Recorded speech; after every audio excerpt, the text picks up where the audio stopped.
जय हिंद दोस्तों, welcome to the सरकारी जॉब। आज की क्लास में हम डिस्कस करने वाले हैं टॉप 75 क्वेश्चन मैकेनिकल के। प्लांट असिस्टेंट मैकेनिकल, आप एमपीपीजीसीएल प्लांट असिस्टेंट मैकेनिकल का एग्जाम देने जा रहे हो, वहां पर जिस टाइप के क्वेश्चन बनेंगे उसी टाइप के 75 क्वेश्चन हम यहाँ पर डिस्कस करने वाले हैं। आपको पूरा वीडियो बहुत ध्यान से देखना है, उसके बाद लास्ट में आपको कमेंट करके जरूर बताना है कि आपके कितने क्वेश्चन है राइट होते हैं। इसके लिए आप काउंटिंग भी कर सकते हो या लिख कर भी रख सकते हो। तो चलिए क्वेश्चनों को स्टार्ट करते हैं बिना देरी किए हुए। आप अगर चैनल से नए जुड़े हो, चैनल को सब्सक्राइब करके बेल आइकन को ऑन जरूर कर दीजिएगा। साथ ही साथ वीडियो को लाइक भी जरूर कीजिएगा। आज की वीडियो का हम टारगेट रखते हैं 200 लाइक।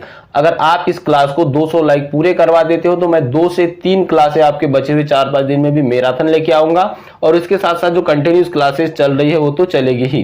तो चलिए सभी लोग फटाफट से लाइक कर दीजिए और आगे बढ़ते हैं। यहाँ पर देखिए फर्स्ट क्वेश्चन क्या है आपका, what arrangement the should be made of extinguish in the fire of the in the workshop. मतलब कि कार्यशाला में आग बुझाने के लिए किसकी व्यवस्था रखनी चाहिए। क्या अब अग्निशामक मशीन की, पानी से भरी हुई बाल्टियां की, रेत से भरी हुई बाल्टियों की, और ये सभी की। सेफ्टी से रिलेटेड क्वेश्चन है, सेफ्टी से रिलेटेड क्वेश्चन आपको जरूर देखने को मिलेगा। इसका करेक्ट आंसर अगर आपने सोचा है डी, तो आपका करेक्ट आंसर डी रहेगा, राइट। क्यों? क्योंकि अग्निशामक मशीन तो आपको चाहिए, मतलब कि फायर एक्सटिंग्विशर तो कार्यशाला में, वर्कशॉप में आपके होना ही चाहिए। पानी से भरी बाल्टियां, रेत से भरी बाल्टियां भी होना चाहिए। बात करें हम अगर फायर की, तो आप सभी जानते हो कि आपके जो फायर होते हैं, मतलब आग के जो प्रकार होते हैं, यहाँ से क्वेश्चन बनता है। इसमें आपके 4 प्रकार की आग होती है, class A fire, class B fire, class C fire, class D fire. Class A fire जो होती है लकड़ी, कागज, अलगाव आदि से लगती है। क्लास बी फायर जो होती है ऑयल आदि से लगती है, ऑयल, तेल, पेट्रोल, कुछ भी आप समझ सकते हो यहाँ पे। क्लास सी फायर जो होती है गैस से लगने वाली आग को कहा जाता है। क्लास डी फायर जो होती है यह आपकी बिजली से लगने वाली आग को कहा जाता है। यहां से एक क्वेश्चन और बनता है कि क्लास ए फायर को की लगी हुई आग को बुझाने के लिए कौन से एक्सटिंग्विशर का यूज करेंगे, तो उसके लिए करते हैं हम सोडा फायर एक्सटिंग्विशर। कौन सा? सोडा एसिड फायर एक्सटिंग्विशर का यूज करते हैं। क्लास बी जो ऑयल द्वारा लगती है, इसकी आग बुझाने के लिए फोम फायर एक्सटिंग्विशर का यूज करते हैं। क्लास सी जो गैस द्वारा आग लगती है, इसको बुझाने के लिए ड्राई पाउडर का यूज करते हैं। और क्लास डी जो बिजली के द्वारा आग लगी जाती है, इसको बुझाने के लिए सीटीसी फायर एक्सटिंग्विशर, या इसी का दूसरा नाम है हेलन एक्सटिंग्विशर, इसको यूज किया जाता है। यहां से एक क्वेश्चन आपको और बन सकता है, वह क्वेश्चन क्या है कि सोडा एसिड फायर एक्सटिंग्विशर होता है, इसको कैसे पहचानोगे। तो याद रखना, जो सोडा एसिड फायर एक्सटिंग्विशर होता है इसमें पीले रंग के हाथ का चिन्ह होता है, और जो फोम फायर एक्सटिंग्विशर होता है, कौन सा वाला, जो फोम फायर एक्सटिंग्विशर होता है, इसका जो रंग होता है इसमें भूरे रंग के हाथ का चिन्ह होता है। इससे आप फायर एक्सटिंग्विशर को पहचान सकते हो। ऐसे क्वेश्चन आपको बनेंगे। नेक्स्ट क्वेश्चन क्या है आपका, अगला क्वेश्चन देखिए, और यह भी क्वेश्चन इंपॉर्टेंट है। यहाँ पर क्या पूछा है, वह बक्सा जिसमें दवाई, सामान्य रूप से जो दवाई होती है, रुई, पट्टी आदि रखी जाती है, उस बक्से को क्या कहा जाता है। तो उस बक्से को क्या कहा जाता है, यहाँ पर देखिए इंग्लिश भी देख लीजिए इसका। The box which content in the usual medicine, cotton, bandage etc is the called a box. वह बक्सा जिसमें सामान्यतः दवा, रुई, पट्टी आदि रखते हैं, उसे क्या मोल्ड कहेंगे, शीतलक कहेंगे, फर्स्ट एड कहेंगे, या औजार कहेंगे। तो देखिए उसको कहा जाता है प्राथमिक चिकित्सा बॉक्स या first aid box. Option number C यहाँ पे आपका राइट आंसर रहेगा। चलिए नेक्स्ट क्वेश्चन देखिए, अगला क्वेश्चन है आपका, इंपॉर्टेंट क्वेश्चन है, समझते हुए चलिएगा इसको भी। What is the best way of avoid to accident. दुर्घटना से बचने का सर्वोत्तम तरीका क्या है। ऑप्शन है आपके जॉब, मशीन एवं कार्य से संबंधित सुरक्षा नियमों का पालन करना, सुरक्षा साज सामानों का प्रयोग नहीं करना, किसी अपने तरीके से कार्य करना, या जल्दबाजी में कार्य करना। तो देखिए यहाँ पर क्या है, सुरक्षा से बचने का यहाँ पर आपको बताना है कि सुरक्षा से बचने का सर्वोत्तम तरीका क्या है। तो यहाँ पर सर्वोत्तम तरीका रहेगा आपका option number A, job, machine एवं कार्य के स्थान से संबंधित सुरक्षा नियमों का पालन करना। तो ए अगर आपने सोचा था तो ए आपका यहाँ पर राइट आंसर रहेगा। अगला क्वेश्चन देखिए, अगला क्वेश्चन है यहाँ पर कि निम्नलिखित में से कौन सा प्राथमिक उपचार का उद्देश्य होता है। फर्स्ट एड का उद्देश्य क्या होता है, इंग्लिश भी देख लीजिए। विच of the following in the object in the first aid. क्या ऑब्जेक्टिव होता है इसका, क्या जीवन का संरक्षण करना, आगे होने वाले नुकसान को रोकना, स्वास्थ्य लाभ को बढ़ावा देना, या यह सभी। तो इन सभी का ही यूज किया जाएगा, यह सभी ही हो गए। तो ऑप्शन नंबर डी आपका यहाँ पर है करेक्ट आंसर हो जाएगा। प्राथमिक उपचार का उद्देश्य क्या होगा, प्रिस्यूज द लाइफ, जीवन का संरक्षण करना, आगे होने वाले नुकसान को बचाना, स्वास्थ्य लाभ को बढ़ाना। अगर यहाँ पर आप प्राथमिक चिकित्सा का उद्देश्य देखते हो तो तीनों उसके दायरे में आते हैं। नेक्स्ट क्वेश्चन है, इसमें आपको एक फिगर दिखाया गया है, इसमें आपको बताना है कि चित्र में दर्शाए गए औजार को पहचाने। क्या बताया है? चित्र में दर्शाए गए औजार को पहचानना है। क्या है यह? क्या यह रेती है, फाइल? क्या यह चीजल है, माइक्रोमीटर है, या तो फिर स्क्राइबर है? तो यह है आपका स्क्राइबर, तो डी यहाँ पे आपका करेक्ट आंसर हो जाएगा। देखिए दोस्तों, हमको 75 क्वेश्चन करना है और आपको भी 75 क्वेश्चन यहाँ पर लगाना है। तो उसके बाद में आपको लास्ट में कमेंट करके बताना है कितने क्वेश्चन आपको राइट हो रहे हैं। अभी कुछ क्वेश्चन आपको इजी दिखाई देंगे, आगे क्वेश्चन का लेवल भी चेंज होते रहेगा। नेक्स्ट क्वेश्चन देखिए, अगला क्वेश्चन है यहाँ पे कि which of the following is the major instruments. क्या बोला इसमें कि निम्नलिखित में से कौन सा एक मापन उपकरण है?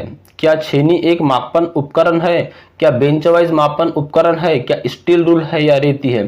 तो मापन उपकरण क्या है इसमें से? तो मापन उपकरण क्या होगा जिससे हम मेजरमेंट कर सकते हैं, वह है आपका स्टील रूल। स्टील रूल किसकी बनी होती है? मैंने पिछली क्लास में आपको बताया था, स्टेनलेस स्टील की बनी होती है। इसका लिस्ट काउंट कितना होता है? तो इसका लिस्ट काउंट होता है आपका 0.5, मतलब कि 1/2 mm या 0.5 mm। अगला क्वेश्चन है यहाँ पर, चित्र में दर्शाए गए औजार को पहचाने। क्या है? रेती है, छेनी है, माइक्रोमीटर है या हथौड़ा है? तो ये आपका बॉल पेन हैमर है, तो आपका राइट आंसर इसमें ऑप्शन नंबर डी रहेगा। इजी क्वेश्चन था, सभी लोगों को यह पता होगा। चलिए अब इस क्वेश्चन को थोड़ा सा समझते चलिएगा। हेक्सा ब्लेड के निकटस्थ दांतों के बीच की दूरी को ब्लेड की व्यवस्था के रूप में जाना जाता है। मतलब जो आपकी हेक्सा ब्लेड होती है, इसके जो टिथ कटे होते हैं, मान लीजिए हेक्सा ब्लेड है आपकी, इसके जो टिथ कटे होते हैं, तो यहाँ पर पूछा गया आपसे कि इस से इसकी, मतलब एक टिथ से दूसरे टिथ के बीच की दूरी को क्या कहा जाता है? तो इसका ऑप्शन देखिए आप, पिच है, क्या यह फ्रेम है, क्या विंग नट है या टैग है? तो इसको कहा जाता है पिच। क्या कहा जाता है? इसको कहा जाता है पिच। तो आपका राइट आंसर क्या रहेगा? आपका राइट आंसर रहेगा पिच। चलिए अगला क्वेश्चन देखिए। नेक्स्ट क्वेश्चन क्या है आपका? अगला क्वेश्चन है, इसमें आपसे पूछा गया है कि निम्न में से कौन सा प्रचालन छिद्र को अधिक सटीकता से बनाने के लिए किया जाता है? Which of the following operation is the correct out of make in the hole dimensionally more accurate. मतलब कि एक्यूरेट होल बनाना है तो किससे किया जाएगा? क्या रीमिंग से किया जाएगा, टेपिंग से किया जाएगा, बोरिंग से किया जाएगा, या नॉन ऑफ दिस? इसका जो आपका करेक्ट आंसर है वह क्या रहेगा? तो देखिए आपका करेक्ट आंसर रहेगा ऑप्शन नंबर ए, रीमिंग। क्या होने वाला है करेक्ट आंसर यहाँ पे? रीमिंग से हम एक्यूरेट होल को यहाँ पर जनरेट करेंगे। नेक्स्ट क्वेश्चन है, और यहाँ से आपको कई प्रकार के क्वेश्चन बनते हैं, उसको भी समझते हैं। पहले क्वेश्चन देखिए, identify in the type of chisel show in the picture. चित्र में दर्शाए गए छेनी के प्रकारों को पहचाने। क्या यह हाफ राउंड चीजल है, फ्लैट चीजल है, क्रॉस कट चीजल है, या डायमंड पॉइंट चीजल है? इन चीजलों के यूजेस के बारे में भी आपको क्वेश्चन बनते हैं कि कौन सी चीजल का यूज कहां पर किया जाता है। सबसे पहले अगर हम क्वेश्चन के आंसर की बात कर ले तो आपका जो राइट आंसर रहेगा वह क्या रहेगा? यह एक फ्लैट चीजल है। कैसी चीजल है? यह एक फ्लैट चीजल है। चीजल के बारे में यहाँ से कई प्रकार के क्वेश्चन बनते हैं। अगर चीजल को समझना है तो ध्यान से समझिएगा। जो आपकी फ्लैट चीजल होती है, कौन सी चीजल होती है? जो आपकी फ्लैट चीजल होती है ये वाली, यह सामान्य कार्य के लिए, मतलब कि नॉर्मल कार्य वर्क के लिए यहाँ पर किया जाता है इसका यूज।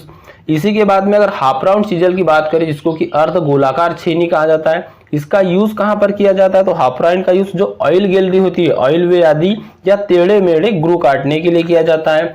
अगर क्रॉस कट चीजल की बात करें तो क्रॉस कट चीजल का यूज कहां पर किया जाता है? तो कीवे बनाने के लिए, कीवे बनाने के लिए क्रॉस कट चीजल का यूज किया जाता है। और जो डायमंड पॉइंट चीजल होती है, डायमंड पॉइंट चीजल का यूज किया जाता है 90 डिग्री में। यहाँ पर मान लीजिए दो, एक प्लेट ऐसी है, एक प्लेट ऐसी है, यहां से इन कोनों से, मतलब कि पदार्थ के कोनों से 90 डिग्री वाली जगह से मटेरियल को निकालने के लिए डायमंड पॉइंट चीजल का यूज किया जाता है। तो चीजल के बारे में इतने क्वेश्चन बनते हैं, आपको समझते हुए चलना है। अगला क्वेश्चन देखिए, यहाँ पर पूछा गया है आपसे कि चित्र में दर्शाए गए मशीन को पहचाने। यहाँ पर मशीन है ही नहीं, क्वेश्चन थोड़ा सा मिस हो गया है यहाँ, तो नॉर्मली आपको मशीन दिखाई जाएगी और वह आप पहचान भी लोगे। अगला क्वेश्चन देखिए, इसमें आपसे बोला गया है चित्र में दर्शित उपकरण को पहचानना। यहाँ पर आप देखिए, यहाँ पर आपको दिखाया हुआ है कि यह क्या है। क्या यह बेवल प्रोटेक्टर है, वर्नियर कैलिपर्स है, कॉम्बिनेशन सेट है, या साइन बार है? तो यह आपका क्या है? यह आपका कॉम्बिनेशन सेट। क्या है आपका? कॉम्बिनेशन सेट है। ऑप्शन नंबर सी यहाँ पे आपका राइट आंसर रहेगा। कॉम्बिनेशन सेट के बारे में और भी कई प्रकार के क्वेश्चन बनते हैं कि इसके यूज कहाँ कहाँ पर किए जाते हैं। 45 डिग्री, 90 डिग्री, इसके बाद में इसका स्क्राइबर कहाँ पर लगा है, तो इन चीज़ों को हम समझते हुए चलेंगे। आगे भी एक क्वेश्चन आ रहा है, वहाँ पे हम इसके बारे में बताएंगे। अगला क्वेश्चन इंपॉर्टेंट है, उसको देखिए पहले। अगला क्वेश्चन क्या है आपका, वर्नियर बेवल प्रोटेक्टर का प्रयोग मापन में किया जाता है। जो आपका वर्नियर बेवल प्रोटेक्टर होता है, इसका प्रयोग क्या मापने के लिए किया जाता है, तो देखिए जो वर्नियर बेवल प्रोटेक्टर है, यह क्या कोण को मापेगा, लंबाई को मापेगा, गहराई को मापेगा या वेट को मापेगा। तो वर्नियर बेवल प्रोटेक्टर का यूज किया जाता है एंगल को मेजर करने के लिए। ए यहाँ पे आपका करेक्ट आंसर रहेगा। कोण मापने के लिए यहां से क्वेश्चन बनता है, इसका लिस्ट काउंट कितना होता है, तो वह होता है आपका 5 मिनट। कितना होता है, 5 मिनट इसका लिस्ट काउंट होता है। और एक क्वेश्चन यहां से पूछा जाता है कि वर्नियर बेवल प्रोटेक्टर के का मुख्य पैमाना, मेन डिवीजन जो होते कहां पर बने होते हैं, तो वह बने होते हैं डिस्क पर। ध्यान में रखिएगा, कंफ्यूजन यही पे होता है आपका, डिस्क पर बने होते हैं। और यही पर पूछा जाता है कि इसके वर्नियर डिवीजन कहां पर बने होते हैं, तो वह होते हैं डायल पर। कहां पर होती है, वह होते हैं डायल पर। वर्नियर बेवल प्रोटेक्टर के मेन जो आपका वर्नियर डिवीजन होता है, वर्नियर डिवीजन का मान होता है 1 डिग्री 55 मिनट। कितना होता है, 1 डिग्री 55 मिनट होता है। और एक क्वेश्चन यहां से बनता है कि माप लेते समय रेफरेंस सतह क्या प्रदान करता है, तो वह करता है स्टॉक। इतने क्वेश्चन आपको वर्नियर बेवल प्रोटेक्टर से पूछे जाते हैं, तो इंपॉर्टेंट क्वेश्चन रहेगा, ध्यान में रखिएगा। आपका क्या एंगल मेजर करने के लिए इसका यूज किया जाता है। दोस्तों अगर आपको क्लास अच्छी लग रही हो, मेरा पढ़ाया हुआ आपको समझ में आ रहा है, तो वीडियो को लाइक जरूर कीजिएगा। साथ ही साथ मैं आपको एक चीज और बताना चाहूंगा कि हमने आपके जो टॉप 3700 क्वेश्चन थे, इसकी जो ई बुक थी, इसका प्राइस 70% ऑफ कर दिया है। अगर आप एक बेहतरीन तरीके से ऑब्जेक्टिव क्वेश्चन आंसर रहेंगे, इनकी प्रैक्टिस करना चाहते हो, तो आपको यह स्क्रीन पर ई बुक दिखाई दे रही है, यह पीडीएफ फॉर्म में रहेगी। जैसे ही आप इसको बाय करते हो, जो आप ईमेल आईडी मेंशन करोगे उस पे यहाँ पर यह आती है। यहाँ पर इसको अगर हम बात करें तो काफी कम प्राइस कर दिया गया है इसका, और वह किया है अभी सिर्फ 100 लोगों के लिए। जो भी 100 कैंडिडेट इसको लेना चाहते हैं बिल्कुल ले सकते हैं। इसका प्राइस इसके बाद फिर से 159 हो जाएगा, और उसके बाद थोड़ा सा इसमें क्या है, जीएसटी प्लस कन्वर्जन फीस बढ़ जाती है, तो आपको 181 तक पहुंच जाती है। लेकिन अभी आपको काफी कम प्राइस में देखने को मिलेगी। अगर बात करें इसमें क्या है, तो देखिए जिस लेवल के, जिस टाइप के क्वेश्चन एमपी पीजीसीएल पूछता है, चाहे आपका ट्रेड फिटर हो, मशीनिस्ट हो, मोटर मैकेनिक हो, डीजल मैकेनिक हो या वेल्डर हो, कोई भी ट्रेड हो आपका, एमपी पीजीसीएल में मैकेनिकल का आपका एक ही पेपर आएगा। प्लांट असिस्टेंट वालों की हम यहाँ पर बात कर रहे हैं। और यहाँ पर टॉप 3700 जो क्वेश्चन है, सारे आपके ऑब्जेक्टिव टाइप क्वेश्चन है। इसमें आपको 1500 क्वेश्चन ट्रेड थ्योरी के सिलेक्टेड एग्जाम ओरिएंटेड क्वेश्चन मिलेंगे, हिंदी और इंग्लिश दोनों लैंग्वेज में रहेंगे। आपके पास अभी भी 4 से 5 दिन बचे हुए, 75 अंक का आप बेहतरीन तरीके से यहाँ पर करना चाहते हो प्रैक्टिस, तो आप बिल्कुल कीजिए। आपके वो 1500 क्वेश्चन मोस्ट इंपॉर्टेंट क्वेश्चनों को हमने उसमें इंक्लूड किया है। इसी के साथ साथ जनरल अवेयरनेस के 1000 क्वेश्चन रहेंगे, जो कि वन लाइनर फॉर्म में, अगर आप पढ़ना चाहो तो ठीक, नहीं तो आपको अदर एग्जाम में भी काम में आएंगे। जितने भी टेक्निकल एग्जामिनेशन होते हैं उसमें जो जनरल अवेयरनेस के क्वेश्चन पूछे जाते हैं, उसी टाइप के क्वेश्चन वहां पर मिलेगी। मैथ्स और रीजनिंग भी इसमें इंक्लूडेड है, और मैथ्स रीजनिंग उतनी ही है जिस टाइप की पूछी जाती है, और जैसे आएंगे आप जानते हो 5-5 क्वेश्चन आपको आना है। हर टाइप वाइज, हर टॉपिक वाइज यहाँ पर बनाया हुआ है, चाहे वो परसेंटेज से हो, औसत से हो, सिंप्लीफिकेशन से हो, साधारण ब्याज, चक्रवृद्धि ब्याज, कहीं से भी आपको क्वेश्चन बनता है, जिस टाइप का, जिस लेवल का आपको क्वेश्चन बनता है, उसी टाइप के क्वेश्चनों को इसमें इंक्लूड किया गया है।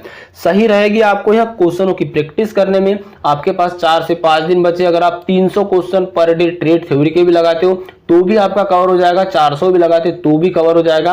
और एग्जाम ओरिएंटेड क्वेश्चन है, आपको भटकना नहीं पड़ेगा, चाहे वह मैथ्स हो, रीजनिंग हो, या ट्रेड थ्योरी हो, या जनरल अवेयरनेस हो।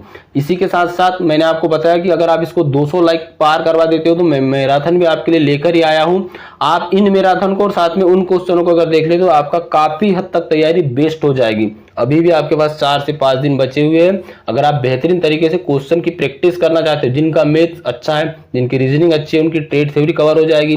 जिनकी थ्योरी अच्छी है लेकिन मैथ्स रीजनिंग अगर आपका अच्छा नहीं है, तो यहाँ से सिलेक्टेड क्वेश्चन की आपकी वह भी प्रैक्टिस हो जाएगी। देखिए मैं आपको एक चीज बता दूं, काफी हद तक जो स्टूडेंट यहाँ पर फिटर और मशीनिस्ट वाले होंगे, उनकी ट्रेड थ्योरी मैं जानता हूं काफी हद तक अच्छी होगी।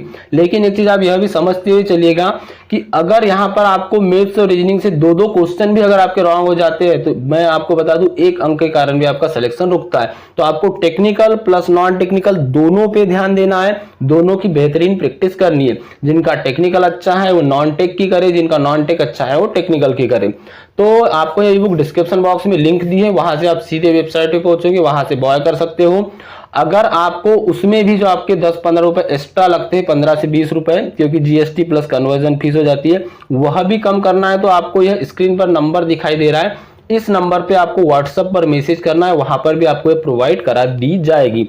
चलिए अगला क्वेश्चन स्टार्ट करते हैं। नेक्स्ट क्वेश्चन क्या है आपका, अगला क्वेश्चन है लेथ के में हेड स्टॉक कहां पर स्थित होता है।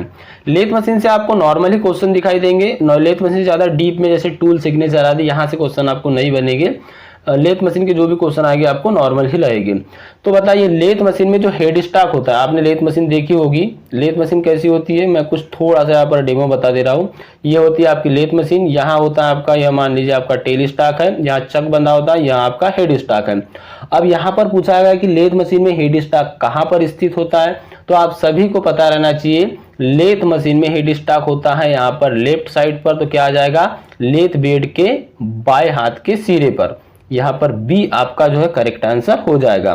चलिए अगला क्वेश्चन देख लेते हैं। अगला क्वेश्चन क्या है आपका, नेक्स्ट क्वेश्चन है सिंगल पॉइंट कटिंग टूल में कितने कटिंग कोर होते हैं। यहाँ पर कटिंग एज की बात की गई है, तो सिंगल पॉइंट कटिंग टूल जो होता है इसमें जो कटिंग एज होते हैं सिंगल पॉइंट में कितने हो गए, तो सिंगल पॉइंट में भैया सिंगल ही होगा, तो यहाँ पर क्या आ जाएगा ऑप्शन नंबर ए ही आपका यहाँ पर राइट हो जाएगा। वैसे अगर टूल के एंगल की बात की जाए तो side rake angle, back rake angle, clearance angle, अलग अलग प्रकार के एंगल भी होते हैं। यहाँ पर नेक्स्ट क्वेश्चन है आपका identified the instrument avoid in the picture. चित्र में दर्शाए गए उपकरण को पहचानना है, तो चित्र में दर्शाया गया उपकरण क्या है आप देखकर ही समझ चुके होंगे, यह है आपका इंटरनल माइक्रोमीटर। यहाँ से चेक करेगा, यह क्या है आपका इंटरनल माइक्रोमीटर। मान लीजिए ऐसा कोई वर्कपीस है तो उसको यह चेक करेगा, तो ए यहाँ पे आपका राइट आंसर रहने वाला है। चलिए नेक्स्ट क्वेश्चन देखिए दोस्तों, ये पीडीएफ मैं आपको टेलीग्राम में शेयर कर दूंगा, टेलीग्राम का लिंक आपको वीडियो के डिस्क्रिप्शन बॉक्स में मिलेगा। अगला क्वेश्चन है आपका, इसमें आपसे पूछा गया है कि निम्नलिखित में से कौन सा कारण फीड को नियंत्रित करता है। Which of the following factor control the feed. क्या औजार की ज्यामिति करती है, प्रयुक्त शीतलक करता है, औजार की दृढ़ता करती है, या ए सभी। तो देखिए फीड को कंट्रोल क्या क्या करेगा, टूल की ज्योमेट्री भी करेगी, कूलेड आप यूज कर रहे हो नहीं कर रहे हो वह भी यहाँ पर निर्धारित करेगा, और रिगिडिटी मतलब औजार की जो दृढ़ता है वह भी करेंगे। तो डी यहाँ पे आपका करेक्ट आंसर रहेगा, क्या रहेगा ऑप्शन नंबर डी यहाँ पे आपका राइट आंसर रहेगा। अगला क्वेश्चन देखिए, नेक्स्ट क्वेश्चन है आपका विच of the following factor control in the cutting speed. निम्नलिखित में से कौन सा कारण कटिंग स्पीड को नियंत्रित करता है। क्या औजार की ज्यामिति, औजार की दृढ़ता, कट की गहराई, या यह सभी। इसका जो आपका करेक्ट आंसर है, इसका भी करेक्ट आंसर आपका रहेगा ऑप्शन नंबर डी। औजार की ज्यामिति कैसी है, औजार की दृढ़ता कैसी है, कौन सा टूल है, कार्बाइड का है कि हाई कार्बन स्टील का है कि हाई स्पीड स्टील का है, कट आपने कितने एमएम का लगाया, यह सारी चीजें डिपेंड करती है। तो ध्यान में रखिएगा ऐसे क्वेश्चन आपको बनते हैं, कंफ्यूज नहीं होना है। अगला क्वेश्चन देखिए, अगला क्वेश्चन है कर्तन गति को निम्न में व्यक्त किया जाता है। कटिंग स्पीड जो होती है इसको काय में व्यक्त किया जाता है, इसी टाइप के क्वेश्चन आपको देखने को भी मिलेंगे। तो कटिंग स्पीड को जो है व्यक्त किया जाता है काय में, क्या मीटर में किया जाएगा, मिनट प्रति मिनट में किया जाएगा, या तो फिर मिनट प्रति मिनट, मीटर पर मिनट में किया जाएगा, या प्रति मिनट में किया जाएगा। तो आपका करेक्ट आंसर रहेगा option number C, metre per minute. क्या रहेगा, मीटर पर मिनट में कटिंग स्पीड को यहाँ पर जो है व्यक्त किया जाता है। चलिए अगला क्वेश्चन देखिए, नेक्स्ट क्वेश्चन है आपका नर्लिंग के बारे में। इसमें आपसे क्या पूछा गया है कि नर्लिंग सामान्यतः स्पीड पर की जाती है, क्या बहुत अधिक गति पर, बहुत हाई मतलब वेरी हाई, हाई, स्लो, या जीरो। तो जीरो पे तो कर ही नहीं सकते, डी तो आपका यही पे रॉन्ग हो जाएगा। नर्लिंग जो की जाती है किस पे की जाती है, तो ध्यान में रखिएगा नर्लिंग से आपको जितने क्वेश्चन बनते हैं मैं आपको क्लियर करा देता हूँ। नर्लिंग की जाती है स्लो स्पीड पर। नर्लिंग एक फार्मिंग ऑपरेशन है, कौन सा है, नर्लिंग एक फार्मिंग ऑपरेशन है, ना कि प्रेसिंग। ध्यान में रखिएगा नर्लिंग कैसा ऑपरेशन है, तो नर्लिंग एक प्रकार का फार्मिंग ऑपरेशन है। नर्लिंग कितने प्रकार की होती है, तो मुख्य रूप से देखिए नर्लिंग 5 प्रकार की होती है। कौन कौन सी हो जाएगी, वह हो जाएगी आपकी स्ट्रेट नर्लिंग जो कि इस टाइप की होती है, मान लीजिए कोई जॉब है इस पे यह स्ट्रेट नर्लिंग हो गई, ऐसी लाइनें बनेगी। एक होती है आपकी क्रॉस नर्लिंग जो कि इस टाइप की होती है, क्रॉस में बनी होती है। एक होती है आपकी डायमंड नर्लिंग, तो डायमंड नर्लिंग इस टाइप की होगी आपकी, ठीक है। और एक होती है आपकी कॉनकेव और कॉन्वेक्स नर्लिंग, जो कि अवतल और उत्तल जिसे हम कहते हैं। नर्लिंग के बारे में और क्वेश्चन बनता है, जो आपकी कोर्स नर्लिंग होती है, कौन सी? कोर्स नर्लिंग, इसका पिच कितना होता है? तो होता है 1.75। जो मीडियम नर्लिंग होती है, पिच की बात यहाँ पर समझ लीजिएगा, जो आपका नर्लिंग ऑपरेशन है, मान लीजिए हमने नर्लिंग की तो यहाँ से यहाँ तक की दूरी को कहेंगे पिच, तो इसी की यहाँ पर चर्चा हो रही है। मीडियम वाला होता है वो होता है 1.25 का पिच, और जो आपकी फाइन नर्लिंग होती है, फाइन नर्लिंग का होता है 0.75 का पिच। यहाँ से और क्वेश्चन बनता है, कोर्स नर्लिंग में कितने टीपीआई होते हैं टिथ पर इंच? तो यह हो जाएगा आपके 14 टीपीआई, मीडियम के लिए हो जाएगा 21 टीपीआई, और फाइन के लिए हो जाएगा 33 टीपीआई। तो नर्लिंग से आपको इस टाइप के क्वेश्चन बनते हैं। नर्लिंग के बारे में आपको इतनी चीजें ध्यान में रखना होगा। चलिए अगला क्वेश्चन देखिए। नेक्स्ट क्वेश्चन क्या है आपका? इंपॉर्टेंट क्वेश्चन है यह भी। इसमें आपसे पूछा गया है, किस नर्लिंग टूल होल्डर को समांतर नर्लिंग टूल होल्डर भी कहा जाता है? क्या एकल रोलर नर्लिंग टूल होल्डर को, मतलब कि single roller knurling tool holder को, या यहाँ पर बोला है नक्कल joint type knurling tool holder को, या यूनिवर्सल नर्लिंग टूल होल्डर को, या इनमें से कोई नहीं? तो आपका जो राइट आंसर रहेगा वह रहेगा ऑप्शन नंबर ए, क्योंकि हमको यहाँ पर समांतर नर्लिंग की बात की गई है, मतलब कि पैरेलल नर्लिंग की, और वह होगा आपका सिंगल रोलर, मतलब इसमें सिंगल रोलर ही लगा होता है, तो single roller knurling tool holder. तो यह बातें आपको ध्यान में रखते हुए चलना है। चलिए अगला क्वेश्चन देखिए। नेक्स्ट क्वेश्चन क्या है आपका? इस क्वेश्चन में आपसे पूछा गया है कि निम्नलिखित में से कौन सा लेथ मेंडल का एक प्रकार है?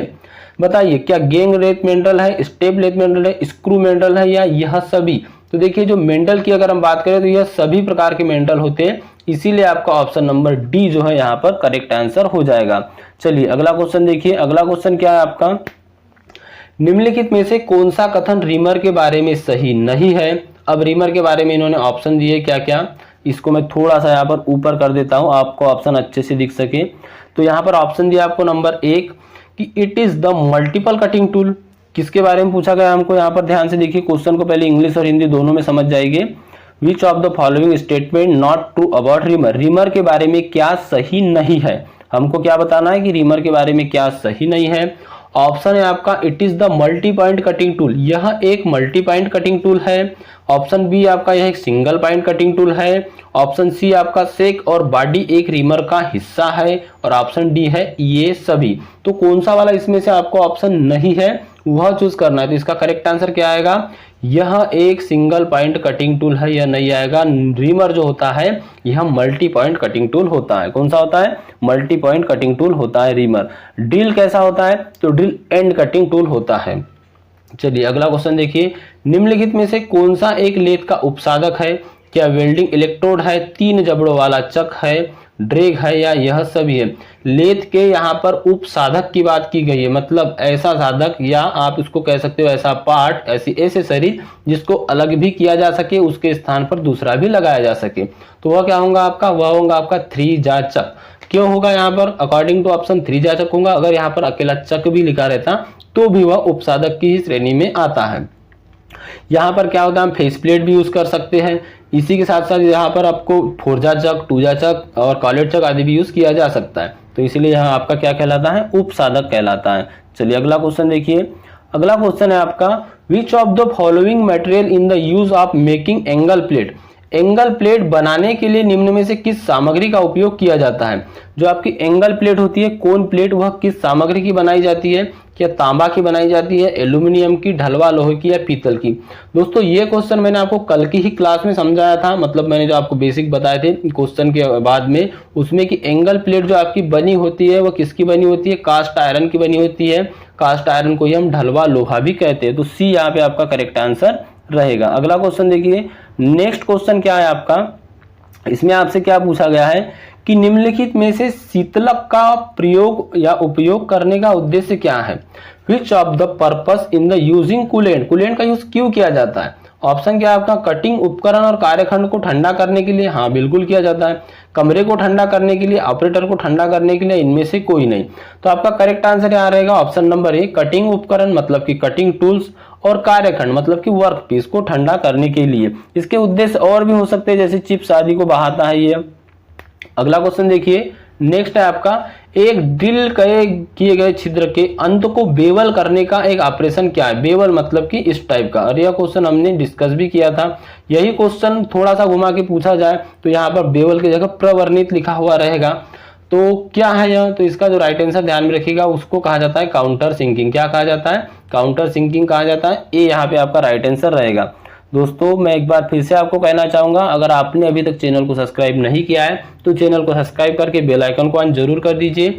साथ ही साथ हम्बल रिक्वेस्ट रहेगी कि आपके लाइक का टारगेट है 200 लाइक जरूर पूरे करवाइए। अधिक से अधिक वीडियो शेयर कीजिए, लाइक अपने आप यहाँ पर हो जाएंगे। अगला क्वेश्चन है आपका, जॉब की लंबाई के साथ आयाम में एक क्रमिक वृद्धि या कमी को क्या कहा जाता है। समझ रहे हो क्वेश्चन को? A gradually increase or decrease in the dimension along in the length of the job। कोई जॉब है, इसमें क्रमिक वृद्धि हो रही है या क्रमिक कमी हो रही है, इसको क्या कहा जाता है? इसको कहा जाता है टेपर। क्या कहा जाता है? टेपर कहा जाता है। ए यहाँ पे आपका करेक्ट आंसर जो है रहेगा। चलिए अगला क्वेश्चन देखिए। अगला क्वेश्चन क्या है यहाँ पर, विच of the following is a taper turning method. निम्नलिखित में से कौन सा एक टेपर टर्निंग की विधि है? कंपाउंड रेस्ट विधि, बी ऑप्शन है टेलीस्टॉक ऑफसेट विधि, सी ऑप्शन है फॉर्म टूल विधि, और डी ऑप्शन है यह सभी। तो यह तीनों विधियां जो है यह टेपर टर्निंग की विधियां हैं। तो यहाँ पर आपका right answer option number D रहेगा। नेक्स्ट क्वेश्चन क्या है आपका 32 नंबर का है आपका क्वेश्चन। यहाँ पर आपसे पूछा गया है निम्नलिखित में से कौन सा स्टैंडर्ड टेपर है। Which of the following is standard taper. तो बताइए क्या जर्नो टेपर एक स्टैंडर्ड टेपर है, ब्राउन और शार्प टेपर है, या मीट्रिक टेपर है, या यह सभी है। तो देखिए मीट्रिक टेपर भी होता है, ब्राउन एंड शार्प टेपर भी होता है, और जर्नो टेपर भी होता है। तो यहाँ पर आपका रहेगा option number D right answer. क्या रहेगा? डी यहाँ पे आपका राइट आंसर रहने वाला है। चलिए अगला क्वेश्चन देखिए। अगला क्वेश्चन क्या है आपका, निम्नलिखित में से कौन सा लेथ सेंटर का एक प्रकार है। देखिए आपको इसी टाइप के क्वेश्चन आएंगे, जैसे आपको पहचानना रहेगा। तो क्या बॉल सेंटर होता है लेथ मशीन में? जी बिल्कुल होता है। हाफ सेंटर होता है? बिल्कुल होता है। पाइप सेंटर होता है? बिल्कुल होता है। तो राइट आंसर क्या रहेगा? ऑप्शन नंबर डी यहाँ पे आपका राइट आंसर रहेगा। दोस्तों मुझे सेंटर से याद है, आप फाइल से भी आपको क्वेश्चन बनेगी, जो आपकी रेती होती है जिसको कि आप फाइल कहा जाता है या रेती कहते हो, रेती से भी आपको क्वेश्चन पूछे जाते हैं कि रेती कितने प्रकार की होती है। तो देखिए रेती तो वैसे अगर देखा जाए तो रेती अगर बोला जाए कि कितने प्रकार की होती है 4 प्रकार की। एक होती है आपकी लेंथ या लंबाई के अनुसार, एक होती है कट के अनुसार, एक होती है ग्रेड के अनुसार, और एक होती है आपकी आकार के अनुसार। कौन सी? आकार के अनुसार। आकार के अनुसार मतलब ट्रायंगुलर फाइल हो गया आपका, जो 3 कोनों में बनी होती है, फ्लैट फाइल होती है, कई प्रकार की होती है। लेकिन अब यहाँ पर अगर हम बात करें जो कट के अनुसार आपकी रहती हुई, यहाँ से आपको अधिकतर क्वेश्चन बनते हैं। तो सिंगल कट फाइल जो होती है इसमें जो टिथ कटे होते हैं वो होते हैं 60 डिग्री के, और जो डबल कट फाइल होती है उसका एक होता है जिसको कि अप कट और डाउन कट 2 प्रकार कट होते हैं। एक होता है आपका 70 डिग्री पे, और जो अप कट होते हैं नीचे वाले कट होते हैं वह होते हैं आपके 51 डिग्री पे। सिंगल कट फाइल की अगर हम बात करें, क्योंकि फाइल में अगर क्वेश्चन बनता है थोड़ा भी डीप में जाता है तो कट से ही क्वेश्चन बनाता है। तो सिंगल कट फाइल जो आपकी होती है, कौन सी? सिंगल कट फाइल जो आपकी होती है एल्यूमिनियम, तांबा, पीतल आदि को अधिक चिकना करने के लिए की जाती है। डबल कट फाइल जो होती है आपकी, या सिंगल कट की तुलना में ज्यादा तेजी से अगर मटेरियल को निकालना है तब यूज किया जाता है। रास्प कट फाइल हमने कल भी देखा था, रास्प कट फाइल पे ऐसे टिथ कटे होते हैं अलग अलग इंडिविजुअल। तो रास्प कट फाइल का यूज चमड़ा हो गया, लकड़ी हो गया, ऐसे नरम पदार्थों पे किया जाता है। और जो कर्व कट फाइल होती है टीन, तांबा, प्लास्टिक आदि और एल्यूमिनियम आदि पर भी इसका यूज किया जाता है। तो यहाँ से आपको क्वेश्चन बनता है, यहाँ पे आपको ध्यान में रखते हुए चलना है। चलिए अगला क्वेश्चन देख लेते हैं। अगला क्वेश्चन क्या है? अगला क्वेश्चन है आपका, इसमें आपसे पूछा है साइन बार को कैसे निर्दिष्ट किया जाता है। तो साइन बार को निर्दिष्ट किया जाता है, मैं डायरेक्टली आंसर आपको बताते चल रहा हूं, from distance between in the centre of the roller. Roller के केंद्रों के बीच की दूरी से आपका जो साइन बार होता है, यह मान लीजिए आपका साइन बार है। ये साइन बार जो होता है इसका जो सेंटर मतलब इसका जो निर्दिष्टीकरण किया जाता है, इसकी जो स्पेसिफिकेशन दी जाती है वो यहाँ से यहाँ तक होती है। इसकी जो लंबाई होती है कहाँ से होती है? यहाँ से इस सेंटर की दूरी पर, मतलब कि ये जो रोलर होते हैं उसके एक रोलर के सेंटर से दूसरे रोलर के सेंटर तक की दूरी को यहाँ पर साइन बार का साइज यहाँ कहा जाता है। चलिए अगला क्वेश्चन देखिए। नेक्स्ट क्वेश्चन क्या है आपका, यहाँ पर आप साइन बार को देख सकते हो। चित्र में दर्शाए गए उपकरण को पहचानना है, तो यह क्या है आपका, यह है आपका साइन बार। यहाँ पर इसका एक रोलर हो गया, यहाँ पर इसका दूसरा रोलर हो गया। इन दो रोलरों के बीच की दूरी को यहाँ पर साइन बार मतलब साइन बार की दूरी कहा जाता है या लंबाई कहा जाता है। इसका यूज किया जाता है एंगल को मेजरमेंट करने के लिए। अगर इसकी बात की जाए कि इसका लिस्ट काउंट क्या होता है, तो वह होता है आपका 1 मिनट। क्या होता है, 1 मिनट होता है, ध्यान में रखिएगा, इंपॉर्टेंट क्वेश्चन रहेगा। अगला क्वेश्चन देखिए, नेक्स्ट क्वेश्चन क्या है आपका, इसमें आपसे पूछा गया है कि साइन बार का उपयोग, क्या पूछा है, साइन बार का उपयोग फंक्शन पर किया जाता है, ट्रिग्नोमेट्री, बीजगणितीय, ज्यामिति या सांख्यिकी। तो साइन बार जो होता है यह ट्रिग्नोमेट्री मतलब कि त्रिकोणमिति के सिद्धांत पे कार्य करता है। साइन थीटा कॉस थीटा वाला जो आपकी ट्रिग्नोमेट्री है वही साइन थीटा वाले पे वर्क करता है, ट्रिग्नोमेट्री पे वर्क करता है, इसलिए आपका करेक्ट आंसर रहेगा option number A. Next question है, चित्र में दर्शाए गए गेज को पहचानना है। क्या है, साइन बार है, प्लग गेज है, स्लिप गेज है, रिंग गेज है। स्लिप गेज है और स्लिप गेज का यूज कहां पर किया जाता है, तो स्लिप गेज का यूज वही जो मैंने अभी बताया, साइन बार के नीचे रखने के लिए यूज किया जाता है। यह एक्यूरेट साइज में बनी होती है, इसलिए स्लिप गेज को ही रखा जाता है। स्लिप गेज से भी बने होते हैं, क्या तांबा से बना होता है, एल्यूमिनियम से, मृदु इस्पात या उच्च ग्रेड के इस्पात से। तो जो स्लिप गेज होते हैं यह बने होते हैं आपके हाई ग्रेड स्टील के, तो डी यहाँ पे आपका राइट आंसर रहेगा। अगला क्वेश्चन देखिए, नेक्स्ट क्वेश्चन इंपॉर्टेंट है आपके लिए। एक लेथ मशीन में की मदद से उत्केंद्रीय टर्न करना संभव है। In the lathe machine it is the possible in the turn of eccentric turning which in the help. Eccentric turning कैसे करेंगे, क्या फोर्जा चक की मदद से कर सकते हैं, लेथ कैरियर की मदद से कर सकते हैं, नर्लिंग टूल की मदद से कर सकते हैं, या यहाँ पर बोला है both four jaw chuck and lathe centre, 4 जबड़े वाला चक और लेथ कैरियर दोनों की मदद से कर सकते हैं। तो यहाँ पर जो आपका राइट आंसर रहेगा वह रहेगा option number D, correct answer, फोर्जा चक और जो आपका लेथ टेक कैरियर होता है चाहे वो बेंटेल स्टेटेल अलग अलग प्रकार के आते हैं, इनकी मदद से की जा सकती है। अगला क्वेश्चन देखिए, अगला क्वेश्चन क्या है यहाँ पर कि वैसे तो यहाँ पर अगर यूज करना है तो फेस प्लेट का भी यूज कर सकते हैं। अगला क्वेश्चन है यहाँ पर, एक उत्केंद्र टर्नर जो आपको कहाँ इस्तेमाल किया जाता है, which in the eccentric turning job. Eccentric कैसी होती है मैं आपको बताते चल रहा हूँ। यह मान लीजिए आपका जॉब है, यहाँ से कुछ इस टाइप का रहेगा, फिर वापस जाके कुछ इस टाइप का रहेगा। तो यह जॉब जो होता है आपका असेंट्रिक टर्निंग, आपकी जो पावर सा ब्लेड आपने देखी होगी, पावर सा मशीन जिसपे लोहे की बार वगैरह हम काटते हैं, वहां पर यह लगा हुआ होता है और भी बहुत सी चीजों में होता है। तो यहाँ पर क्या बोला है, इन द पावर प्रेस, क्या पावर प्रेस में की जाती है, इन पावर ब्रेक, क्या पावर ब्रेक में की जाती है, गिनोटिक मशीन में की जाती है, यह सभी। तो देखिए अकॉर्डिंग टू ऑप्शन, अगर यहाँ पर पावर सा होता तो सही होता, लेकिन ऑप्शन नंबर सी जो है आपका यहाँ पर करेक्ट आंसर रहेगा, क्योंकि यहाँ पावर प्रेस बोला गया है। चलिए अगला क्वेश्चन देखिए, नेक्स्ट क्वेश्चन क्या है आपका, क्वेश्चन नंबर 41 है और इसमें आपसे पूछा गया है, निम्नलिखित में से किसका प्रयोग बहु उत्पादन में जाप का स्थान निर्धारित करने और टूल को गाइड करने के लिए किया जाता है। क्वेश्चन को थोड़ा सा यहाँ पर समझिएगा।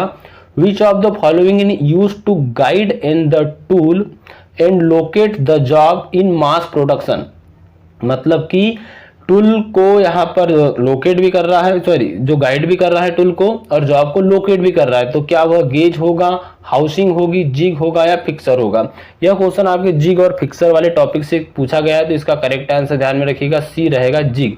जिग का कार्य क्या होता है, टूल को गाइड करना और जॉब को लोकेट करना दोनों करता है जिग। फिक्सर का कार्य क्या होता है, तो यहाँ टूल को गाइड नहीं करता लेकिन जॉब को लोकेट करता है। तो अगले ही क्वेश्चन में यहाँ पर पूछा गया, तो इसका राइट आंसर रहेगा जो फिक्सर होता है वर्क पीस को लोकेट करता है, गाइड नहीं करता। तो बी आपका यहाँ पर भी करेक्ट आंसर रहेगा। चलिए अगला क्वेश्चन देखिए, नेक्स्ट क्वेश्चन क्या है आपका, निम्नलिखित में से कौन सा चिप ब्रेकर का एक प्रकार है, क्या स्टेप प्रकार का, ग्रुप प्रकार का, क्लैंप प्रकार का या यह सभी। तो जो चिप ब्रेकर होते हैं स्टेप प्रकार का भी होता है, ग्रुप प्रकार का भी होता है, क्लैंप प्रकार का भी होता है। ये 3 ही प्रकार है जो स्टेप आपके जो चिप ब्रेकर है उसका होते हैं। तो ये चिप ब्रेकर का वर्क क्या है, जो चिप्स निकलती हैं इनको छोटे छोटे टुकड़ों में तोड़ना। और राइट आंसर क्या है इसका, तो राइट आंसर है आपका ऑप्शन नंबर डी, ये सभी। चलिए अगला क्वेश्चन देखिए, नेक्स्ट क्वेश्चन क्या है आपका, हाफ नट क्रियाविधि मशीन में पाई जाने वाली एक क्रियाविधि है। Half nut mechanism in the mechanism found in the machine. Half nut कहाँ होता है, क्या ड्रिलिंग मशीन में होता है, ग्राइंडिंग में होता है, वेल्डिंग में होता है, लेथ में होता है। तो जो हाफ नट आपका होता है यह होता है लेथ मशीन में, ऑप्शन नंबर डी करेक्ट रहेगा। हाफ नट का यूज कहाँ पर किया जाता है, जो हम थ्रेड काटते हैं तो इंगेज डिसंगेज करने टाइम हाफ नट का यूज किया जाता है। नेक्स्ट क्वेश्चन देखिए, इंपॉर्टेंट क्वेश्चन है यह भी, किसी उपकरण के टूटने या खराबी से बचाने के लिए किए गए अनुरक्षण कार्य को क्या कहा जाता है? The maintenance work carried out in the equipment in the order to avoid it breakdown of manufactures in called. Avoid करना है ब्रेकडाउन को, कौन सा वह मेंटेनेंस होगा? क्या ऑटोमेटिक मेंटेनेंस होगा, नेगेटिव मेंटेनेंस होगा, ब्रेक डाउन मेंटेनेंस होगा या प्रिवेंटिव मेंटेनेंस होगा? दोस्तों डेफिनेटली यहां से क्वेश्चन बनेगी, मेंटेनेंस आपके सभी के चैप्टर में होगा ही होगा। यहां से जो राइट आंसर रहेगा वह कहता है प्रिवेंटिव मेंटेनेंस। क्या कहा जाता है? निवारक सुरक्षा, मतलब कि कोई खराबी ना हो उससे पहले ही उसको सुधार लेना या उसका निरीक्षण करना, इसको कहा जाता है प्रिवेंटिव मेंटेनेंस। अगला क्वेश्चन देखिए, नेक्स्ट क्वेश्चन यहाँ पर क्या है?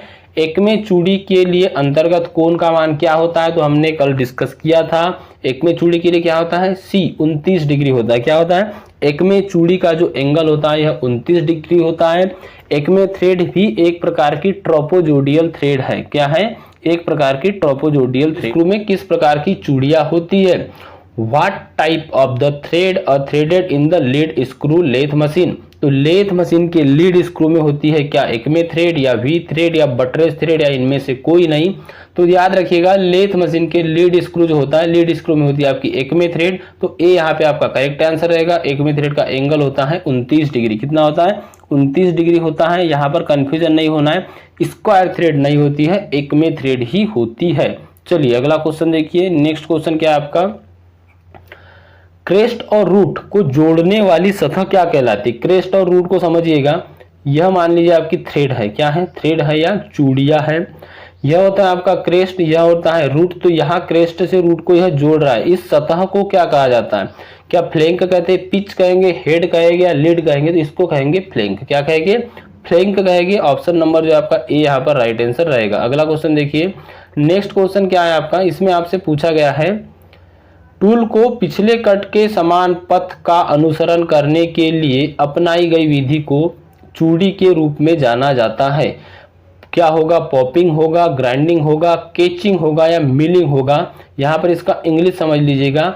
The method adopted to make the tool follow in the very same path of the previous cut in the novice। जो पिछला कट गया है उसी का अनुसरण करते हुए अगला भी कट जाएगा, तभी थ्रेड बनती है और उसको कहा जाता है थ्रेड केचिंग। क्या कहा जाता है? थ्रेड केचिंग कहा जाता है। ऑप्शन नंबर सी जो यहाँ पर करेक्ट आंसर रहेगा। हाफ नट का यूज मैंने आपको बताया था, इसी के लिए किया जाता है कि एक बार हाफ नट यूज किया कि पहले फॉरवर्ड घुमाते हैं, उसके बाद रिटर्न लाते समय टूल को पीछे करके रिवर्स घुमा के वापस लाया जाता है, फिर से प्रोसेस जो है दर्शाई जाती है, मतलब दोहराई जाती है। अगला क्वेश्चन है, बाह्य चूड़ी के माध्यम से उत्पादित की जा सकती है। External thread can be produce of the means of. जो एक्सटर्नल थ्रेड होती है वो प्रोड्यूस कहाँ से की जाती है? क्या लेथ मशीन से, ड्रिल मशीन से, ग्राइंडर से या पाइप कटर से? तो जो जो आपकी बाह्य चूड़ी होती है वह लेथ मशीन पर बनाई जाती है। वैसे तो आप डाई द्वारा बना सकते हो, लेकिन अकॉर्डिंग टू ऑप्शन ये यहाँ पे आपका करेक्ट आंसर रहेगा। डाई और टेप से भी आपको क्वेश्चन बनेंगे, वह भी हम डिस्कस करेंगे ही करेंगे। चलिए अगला क्वेश्चन देखते हैं। स्नेहक तेल की सबसे महत्वपूर्ण विशिष्टता उसकी क्या होती है? इंपॉर्टेंट क्वेश्चन है दोस्तों, यहाँ पर इंग्लिश देख लीजिए इसका। The most important characterise in the lubrication oil is. Lubrication oil की विशेषता क्या होगी? सबसे महत्वपूर्ण जो विशेषता है, क्या विस्कोसिटी होगी, भौतिक स्थिरता होगी, रासायनिक स्थिरता होगी या संचारण के खिलाफ प्रतिरोध होगा? तो देखिए अगर बात की जाए यहाँ पर तो करेक्ट आंसर रहेगा आपका विस्कोसिटी या श्यानता। क्या रहेगा? विस्कोसिटी या श्यानता होगी, चाहे वो ऑयल कोई भी कंपनी का हो, अगर उसकी विस्कोसिटी सही है तो वो ऑयल सही है। तो आपका करेक्ट आंसर क्या रहेगा? ऑप्शन नंबर ए यहाँ पे आपका करेक्ट आंसर रहेगा। अगला क्वेश्चन देखिए, नेक्स्ट क्वेश्चन क्या है आपका? स्नेहक का प्राथमिक कार्य क्या होता है? What is the primary function of lubrication? क्या उष्मा प्रभाव प्रदान करना, सीलिंग क्रिया प्रदान करना, सफाई क्रिया करना या घिसावट को कम करना, रिड्यूस वेयर? तो जो स्नेहक होता है, स्नेहक का मुख्य कार्य होता है घिसावट को कम करना या घर्षण को कम करना। तो ऑप्शन नंबर डी यहाँ पे आपका करेक्ट आंसर रहेगा। चलिए नेक्स्ट क्वेश्चन देखते हैं। अगला क्वेश्चन है आपका 53 नंबर का। पेशेंस बना के पूरी क्लास एक बार में देखिए, आपके पूरे क्वेश्चन यहाँ से 75 के 75 कवर अप हो जाएगी। अगला क्वेश्चन है, which of the following method use in the lubrication of machine?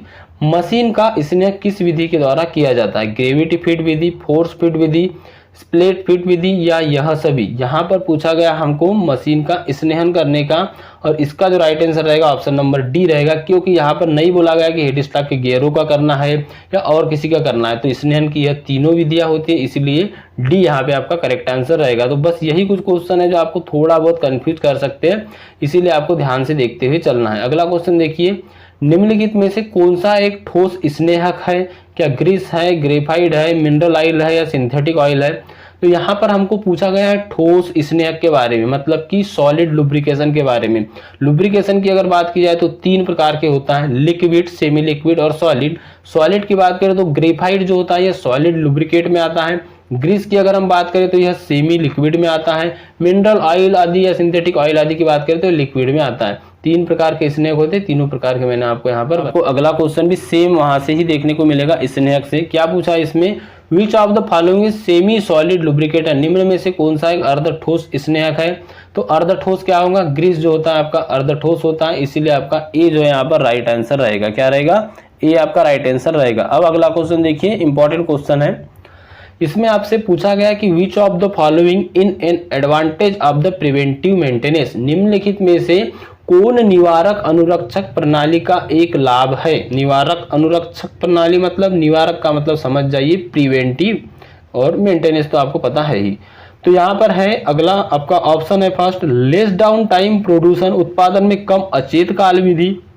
दोस्तों यहाँ पर जो लैंग्वेज होती है इसी टाइप की होती है। अगला है आपका ऑप्शन नंबर बी, उत्पादन की मात्रा और गुणवत्ता में सुरक्षा करना। सी ऑप्शन है आपका, निर्माण की कम इकाई लागत, और डी ऑप्शन है आपका ये सभी। तो इसका जो राइट आंसर रहेगा वो ऑप्शन नंबर डी ही रहेगा, क्योंकि प्रिवेंटिव मेंटेनेंस पहले किया जाता है तो उत्पादन में कम अचेतता, मतलब कि प्रोडक्शन जो होता है इसमें कम लेस डाउन होगा, उत्पादन की मात्रा और गुणवत्ता में सुधार होगा, निर्माण की कम इकाई लागत होगी, मतलब कि लोअर यूनिट कास्ट, और मैन्युफैक्चर मतलब इनका पैसा जो है कम खर्च होगा। तो डी यहाँ पे आपका करेक्ट आंसर रहेगा। चलिए अगला क्वेश्चन देखिए, नेक्स्ट है, बेकरेक कोण का मान क्या हो सकता है? 0 हो सकता है, ऋणात्मक हो सकता है, धनात्मक हो सकता है, यह सभी। तो देखिए जो बेकरेक कोण होता है, मतलब कि आपका जो बेकरेक एंगल होता है यह 0 भी हो सकता है, ऋणात्मक भी हो सकता है, धनात्मक भी हो सकता है। तो डी यहाँ पे आपका राइट आंसर रहेगा। नेक्स्ट क्वेश्चन क्या है आपका, अगला क्वेश्चन देखिए, इंपॉर्टेंट क्वेश्चन है, और यह क्वेश्चन कई एग्जामों में पूछा गया और काफी स्टूडेंट जो इसको रॉन्ग करके आ जाते हैं। क्वेश्चन क्या है, अगर यहाँ पर पूछा गया कि यदि कर्तन गति v में मीटर पर मिनट बोला है यहाँ पर, और उपकरण का जीवन t मिनट है, तो उपकरण जीवन और कर्तन गति के बीच क्या संबंध होगा? तो देखिए यहाँ पर आप इसको इंग्लिश भी समझ लीजिए, if the cutting speed is v meter per minute and tool life is the t minute, then what the relationship between tool life and cutting speed? तो यहाँ पर आपको बताना है n और c, इनका संबंध बताना है इसमें। और यहाँ पर ऑप्शन देखिए, एक आपको ऑप्शन देखने को मिलेगा v equal N T C, V N equal T C, V T C equal C, या V T N equal to C. तो यहाँ पर जो आपका राइट आंसर रहेगा वह क्या रहेगा? तो आपका यहाँ राइट आंसर रहेगा ऑप्शन नंबर सी। क्या रहेगा यहाँ पर आपका जो राइट आंसर रहेगा वह रहेगा ऑप्शन नंबर सी। सी इक्वल आप VTN कर सकते हो या VTN इक्वल सी कर सकते हो। अगर यहाँ पर आपको यह ऑप्शन ऐसे भी दिखाई देता है तो भी आपका यह राइट हो जाएगा। तो ऑप्शन नंबर सी राइट रहेगा। यह क्वेश्चन NFC NPCIL दोनों परीक्षाओं में कई बार पूछा जा चुका है। चलिए अगला क्वेश्चन देखिए। नेक्स्ट क्वेश्चन क्या है आपका?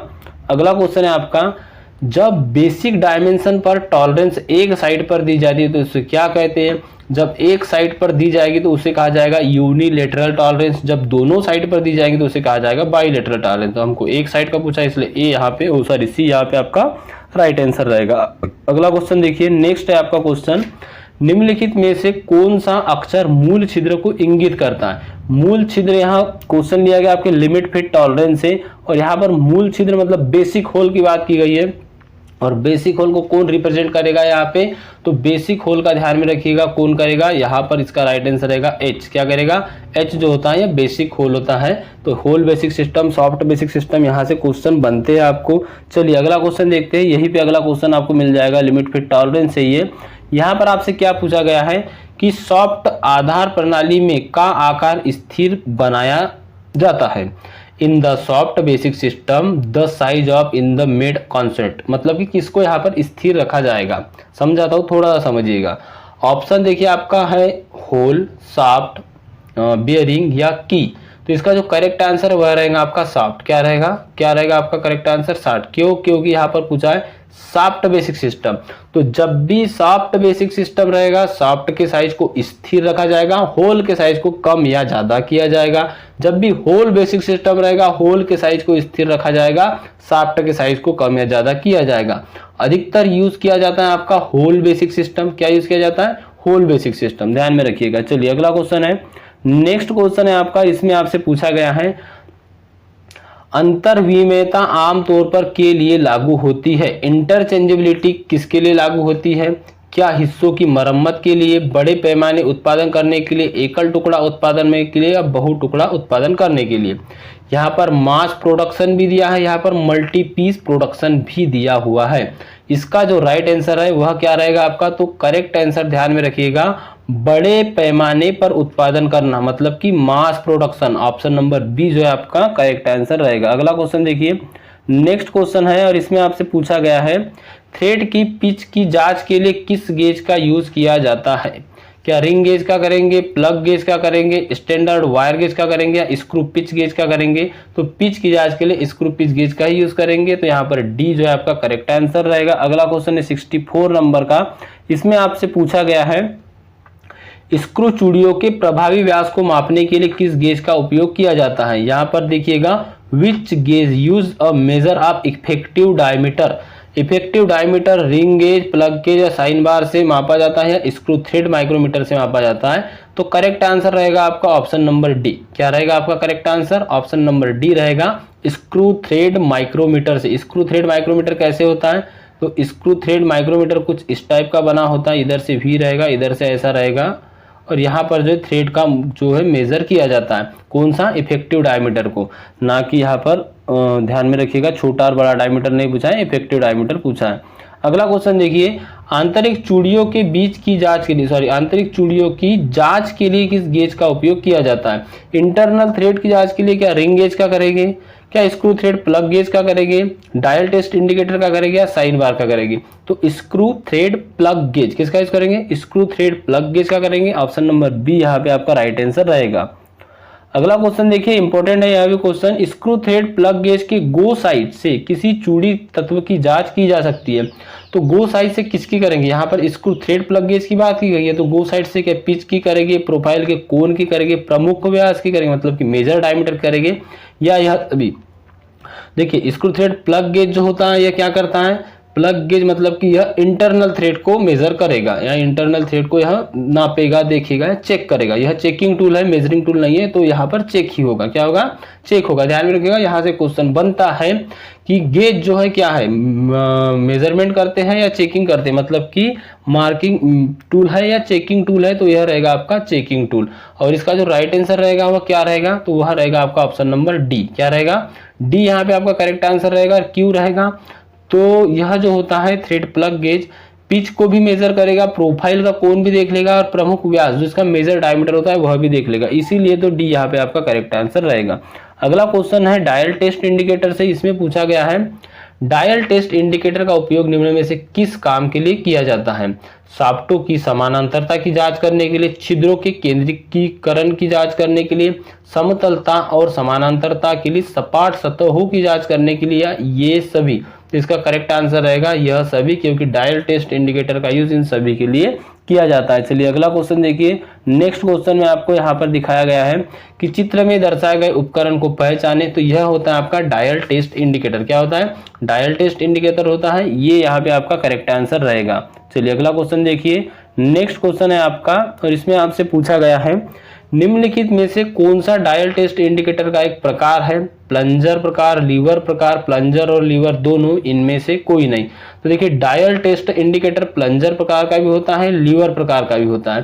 तो आपका जो करेक्ट आंसर रहेगा ऑप्शन नंबर सी रहेगा, बोथ, मतलब कि दोनों, प्लंजर एंड लीवर। प्लंजर और लीवर दोनों प्रकार के होते हैं डायल टेस्ट इंडिकेटर। चलिए अगला क्वेश्चन देखिए, नेक्स्ट है आपका 70 नंबर का क्वेश्चन। इसमें पूछा गया कि बेलनाकार कार्यखंडों की जांच के लिए प्लेन रिंग गेज का उपयोग किया जाता है। बाह्य व्यास के लिए, आंतरिक व्यास के लिए, भार के लिए या लंबाई के लिए, तो इसका जो करेक्ट आंसर है वह क्या रहेगा, तो ध्यान में रखिएगा इसका राइट आंसर रहेगा बाह्य व्यास के लिए, क्योंकि यहाँ पर बेलनाकार कार्यखंड के जांच के लिए किया जाता है। तो आउटसाइड डायमीटर, क्या आउटसाइड डायमीटर जो रिंग गेज होता है वो आउटसाइड डायमीटर को यहाँ पर मेजर करेगा। रिंग गेज की जब भी बात आएगी यह बात ध्यान में रखना है आपको कि शाफ्ट को यह मेजर करेगा। अगला क्वेश्चन देखिए, नेक्स्ट क्वेश्चन है आपका चित्र में दर्शाए गए गेज को पहचाने। तो यह आपका कौन सा गेज है, तो देख के समझ जाना चाहिए, यह आपका है स्नैप गेज। कौन सा है, स्नैप गेज है। और इसी टाइप का थ्रेड स्नैप गेज भी आपका होता है। अगला क्वेश्चन देखिए 72 नंबर का, इसमें आपसे पूछा है कि स्नैप गेज की आकृति कैसी होती है, तो अंग्रेजी के सी अक्षर के समान होती है। बी यहाँ पे आपका करेक्ट आंसर रहेगा, अभी जस्ट हमने देखा। अगला क्वेश्चन देखिए, नेक्स्ट क्वेश्चन है आपका, छिद्र के आंतरिक व्यास को मापने के लिए निम्नलिखित में से किस गेज का प्रयोग करेंगे। क्या प्लग गेज का करेंगे, रिंग गेज का करेंगे, स्टैंडर्ड वायर गेज का करेंगे या फीलर गेज का करेंगे। तो करेक्ट आंसर आपका क्या रहेगा, प्लग गेज। मैंने अभी आपको बताया था प्लग गेज क्या, इंटरनल डायमीटर, इंटरनल थ्रेड आदि को मेजर करेगा। रिंग गेज क्या, एक्सटर्नल डायमीटर या एक्सटर्नल थ्रेड आदि को मेजर करेगा, मतलब चेक करेगा, सॉरी। चलिए अगला क्वेश्चन देखिए, नेक्स्ट क्वेश्चन क्या है आपका, नेक्स्ट क्वेश्चन है आपका, इसमें आपसे पूछा गया है चित्र में दर्शाए गए गेज को पहचाने। यहाँ पर कोई गेज है नहीं, इसीलिए ये क्वेश्चन जो है आपका हट जाता है यहाँ से भी। अगला क्वेश्चन देखिए, और ये हमारा लास्ट क्वेश्चन रहेगा। इसमें क्या पूछा गया आपसे, निम्नलिखित में से किस गेज का प्रयोग बाह्य व्यास को मापने के लिए किया जाता है।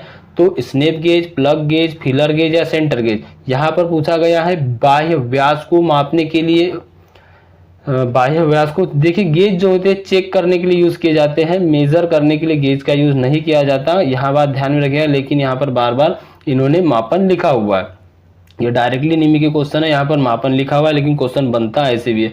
इसका जो राइट आंसर रहेगा वह रहेगा आपका स्नैप गेज। क्या रहेगा, अकॉर्डिंग टू ऑप्शन आपका स्नैप गेज जो है करेक्ट आंसर रहेगा। स्नैप गेज इनको चेक करने के लिए यूज किया जाता है। तो यह हमारे 75 क्वेश्चन आज जो है क्लियर हो चुके हैं। वीडियो अच्छा लगा, वीडियो को लाइक कीजिएगा, शेयर कीजिएगा, आपका 200 लाइक का टारगेट पूरा कीजिएगा। अच्छे से अच्छी तैयारी कीजिए, जितना ज़्यादा हो सके एमसीक्यू की प्रैक्टिस कीजिए। मैं आपके लिए क्लासेस लाऊंगा, मैराथन भी, बस आपका सपोर्ट बना रहना चाहिए। जितना ज़्यादा हो सके वीडियो को शेयर कर दो। जितने भी आपके पास स्टडी रिलेटेड व्हाट्सएप ग्रुप या तो टेलीग्राम ग्रुप या अदर कोई प्लेटफॉर्म है वहाँ पर। तो मिलते हैं अगले वीडियो में, तब तक के लिए thank you and bye bye. E book की लिंक डिस्क्रिप्शन बॉक्स में दी हुई है। एक बेहतरीन तरीके से तैयारी करना चाहते हो, ये 4-5 दिन आपका अच्छा खासा रिवीजन हो सकता है। सिलेक्टेड क्वेश्चन है सभी के सभी, ज़्यादा नहीं बोलता, फिर भी 75 में से 50 से 55 क्वेश्चन आपको वहीं से देखने को मिलेंगे और मैथ रीजनिंग भी सेम उसी लेवल की रहेगी। तो उसका लिंक डिस्क्रिप्शन में दिया है, वहां से आप बॉय कर सकते हो। मिलते हैं अगले वीडियो में, तब तक के लिए thank you and bye bye.